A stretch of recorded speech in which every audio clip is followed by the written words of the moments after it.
Ģimenes auto ar sportisku raksturu. 535. Facelifts. 210 kW eņģeļacis 17 solu diski ar labām ziemas riepām. Tātad kabinetā mums ir jahtas apdare, melns komforta salons, protams, elektriski regulējams, stūre arī elektriski regulējama ar atmiņām. Kā jau facelifts, ar joystiku, diemžēl bez sēdekļu apsildes, dalītā klimata kontrole, parkošanās sensors gan priekšā, gan aizmugurē, lielais ekrāns, labi aprīkots ar lane asistu, lietus sensoru, kruīz kontroli, automātiskajām tuvajām gaismām un nobraukums mums ir 410 000.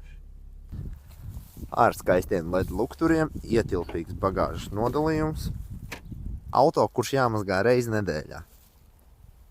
Un šis servisa sapnis tev izmaksās 4350 €.